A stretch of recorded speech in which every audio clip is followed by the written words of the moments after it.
¿Qué es un bono? Un bono lo podemos entender como un pagaré. Es un papel que representa una deuda que tiene el emisor, es decir, el que emite el pagaré, en este caso el bono, y lo tiene con el inversor, que es quien compra el bono, quien invierte en el bono, que es el que le da dinero al emisor. Mientras un accionista es socio de la empresa, un bonista es un acreedor, y eso tiene una consecuencia muy importante, porque el accionista, al ser socio, tiene derechos políticos, es decir, puede participar en las asambleas, vota e influye en la gestión de la empresa. En cambio, el bonista es simplemente un acreedor y no tiene ningún derecho político. Sin embargo, tiene una ventaja respecto del socio, del accionista, en caso de quiebra de la empresa. ¿Por qué? Porque en caso de quiebra, el bonista tiene prioridad en el cobro. Es decir, en caso de quiebra, lo normal es que el bonista algo recupere, mientras que el accionista puede no recuperar absolutamente nada de su inversión. Para las pequeñas empresas, lo lógico, lo común es ir al banco y financiarse a través de los bancos. Pero en el caso de las grandes empresas o de los gobiernos, es mucho más práctico emitir bonos. ¿Por qué? Porque con un solo bono pueden captar miles de millones de euros de una sola vez. Entonces, los emisores de bonos suelen ser grandes empresas, bancos centrales, grandes bancos, gobiernos de todos los niveles. También puede ser, por ejemplo, una entidad supranacional, por ejemplo, el Banco Interamericano de Desarrollo, el Banco Mundial, organismos oficiales como el Instituto de Crédito Oficial en España, etc. Todos los bonos tienen las siguientes características. La primera es el plazo, que es cuándo se va a devolver el dinero. Normalmente es el pago total al vencimiento, pero a veces pueden ser pagos parciales en el medio. La segunda característica fundamental es el interés que pagan. Hay bonos, lo más común es que paguen un interés fijo, por ejemplo el 4% del valor nominal o el 5% de lo que sea. Hay otros que tienen un tipo de interés variable, por ejemplo Euribor más X%. Y hay otras variantes, por ejemplo el STEP, que es por ejemplo el primer año paga el 1, el segundo año paga el 3, el tercer año y así. O sea, STEP es porque va subiendo. Y también hay otra variante que es que durante unos años paga un cupón fijo, por ejemplo el 4%, y a partir de ese momento se transforma en un bono con interés variable. Y la tercera característica fundamental de todo bono es la moneda en que se emite. Entonces, tú puedes tener bonos en dólares, en euros, en yenes o en cualquier otra moneda relevante. Dentro de moneda hay otra característica, que hay algunos bonos que se ajustan por la inflación, es decir, pagan un interés sobre un capital que se va ajustando. El capital es lo que es el valor nominal, por ejemplo, normalmente lo mínimo es de 1.000 euros, por ejemplo. Entonces, esos 1.000 euros se pueden ir ajustando por la inflación. Entonces los intereses se pagarían este año sobre 1.000, el año que viene sobre 1.100 si la inflación es del 10% y así sucesivamente. Y luego puede haber muchísimas otras cláusulas, se pueden estar ofreciendo garantías, el emisor puede dejarse abierta la posibilidad de recomprar los bonos antes del vencimiento y así hay, la creatividad empresarial permite que haya muchísimas más características, pero esos plazo, interés y moneda son las tres principales. A veces los bonos tienen otro nombre, por ejemplo las letras del tesoro también son bonos, a veces se les llama obligaciones, pero son todos bonos.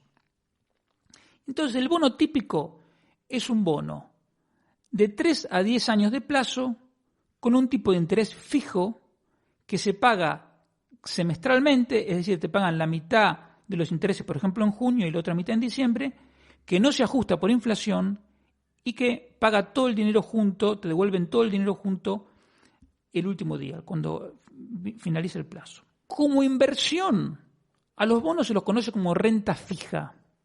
¿Por qué? Porque pagan un interés, sea fijo o variable, que es conocido de antemano y además se recupera, salvo que el deudor quiebre, se recupera todo el dinero invertido. Entonces, por eso se lo conoce como renta fija en contraposición con la renta variable, que son las acciones. Por estas características que te digo, que se conoce cuáles son los intereses y que el dinero se va a recuperar, en general son más seguras que las acciones, pero ojo, no cualquier bono es más seguro que cualquier acción. En los bonos hay dos mercados, el mercado primario y el secundario. El mercado primario es el mercado en el que el bono se emite. Por ejemplo, digamos, no sé, una multinacional, Unilever, quiere emitir bonos. Entonces, hay un banco que lo ayuda en esa tarea, es el banco colocador, y se los vende normalmente a otros bancos, bancos de inversión, compañías de seguro, fondos de inversión, etc. Pero luego hay un mercado secundario en el cual los bonos se compran y se venden. Es decir, el que compra el bono no tiene por qué quedárselo hasta el vencimiento. Lo puede comprar y así como lo compra, lo vende cuando quiere. En general, los bonos se compran y venden por grandes cantidades y por eso, digamos, para el inversor minorista es algo más complicado de comprar de manera directa. Además, en el caso de bonos de empresas, también son menos líquidos. Por ejemplo, si tú compras un bono de una empresa cuya emisión fueron 200 millones de euros, supongamos que eres capaz de comprar $5.000 de ese bono, a lo mejor el día que lo quieres vender no tienes a nadie que quiera comprar. O sea, en el caso de un bono no es igual que las acciones. O sea, tú piensas que las acciones de las grandes empresas norteamericanas hay acciones negociándose por valor de cientos de miles de millones de dólares. Entonces es muy fácil comprar y vender acciones por cualquier cantidad. Con los bonos no pasa eso, sobre todo en algunos bonos de empresa. Entonces, por eso el inversor minorista, lo normal es que los bonos los compre a través de fondos de inversión o de ETFs, que son los fondos cotizados. Hay otra modalidad para los bonos de los gobiernos, que por ejemplo en Estados Unidos se puede hacer y en España también, en la página web del Tesoro, que es comprar directamente el bono al gobierno. Entonces, en ese caso sí lo puedes comprar y vender por cantidades más pequeñas, pero que en ningún caso es de menos de 1.000 euros o dólares. Los bonos de los gobiernos, en general, se consideran más seguros que los bonos de las empresas. Y normalmente es así, pero no todo bono de un gobierno es más seguro que un bono de una empresa. Por ejemplo, los bonos de Nestlé o de Unilever, no tengas duda que son mucho más seguros que los bonos del gobierno de Argentina. El precio al que se compran y venden los bonos tiende a ser más estable, menos volátil que el de las acciones y depende de tres cosas, fundamentalmente.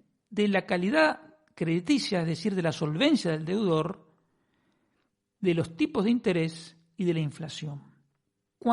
Si hay dos bonos iguales, por ejemplo, dos bonos en euros a 10 años que pagan el 4%, que se pagan totalmente al vencimiento y que no son ajustables por inflación, dos bonos exactamente iguales con la misma moneda, por ejemplo, de Alemania y de Grecia, el de Alemania va a tener un precio más alto simplemente porque el gobierno de Alemania se percibe como más solvente que el de Grecia.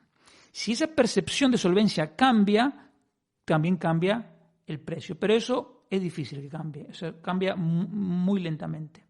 El precio de los bonos varía de manera inversa a los tipos de interés. Es decir, cuando suben los tipos de interés, el precio de los bonos cae. ¿Por qué? Porque si, por ejemplo, hay un bono que paga el 5% de interés, pero los tipos de interés suben al 10%, ese bono no lo va a querer nadie, porque tú preferirías comprar otro bono nuevo que te pague el 10%. Por lo tanto, el bono que pagaba el 5% va a tener que caer de precio para que con el nuevo precio ese cupón del 5% también equivalga al 10% y pueda competir con los bonos nuevos, porque si no, ese bono no lo quiere nadie. Entonces, en definitiva, el precio tiene que variar para adaptarse a los nuevos tipos de interés y, en definitiva, bonos nuevos o viejos, todos cotizan del mismo plazo y de la misma moneda y del mismo nivel de solvencia del deudor, cotizan al mismo precio. Esa relación inversa entre precio del bono y tipo de interés es más fuerte cuanto más largo es el plazo del bono. Por ejemplo, si sube un punto porcentual los tipos de interés, los bonos a 3 meses o a un año apenas van a variar. En cambio, un bono que sea a 30 años va a tener un sacudón muy grande. Y a su vez, esa variación también puede estar influida por el tamaño del cupón, es decir, de los intereses que pagan. Y de si ese cupón es de tipo variable o no. Esa relación que hay entre el precio del bono y el tipo de interés se llama duration, en español se dice duración, y esto es confuso porque mucha gente confunde la duración con el plazo. No, una cosa es el plazo, que es el momento en que vence, y otra cosa es la duración, que es simplemente una medida de la sensibilidad del precio del bono a los cambios en los tipos de interés. Y para terminar, hay que tener en cuenta lo siguiente, que si uno compra el bono y lo tiene hasta el vencimiento, y es un bono de un deudor solvente, uno puede confiar en que va a cobrar los cupones y va a recuperar el dinero. Por lo tanto, los bonos son una alternativa muy buena para inversores conservadores. Por ejemplo, una persona, en vez de comprarse un piso, se puede comprar un bono y le resulta mucho más barato, cobra seguro, no se tiene que pelear con nadie, no tiene que estar, solo tendría el riesgo de, si la inflación sube mucho, si es que no compra un bono ajustable por inflación. Así que entonces los bonos son una alternativa particularmente interesante para aquellos que busquen una renta.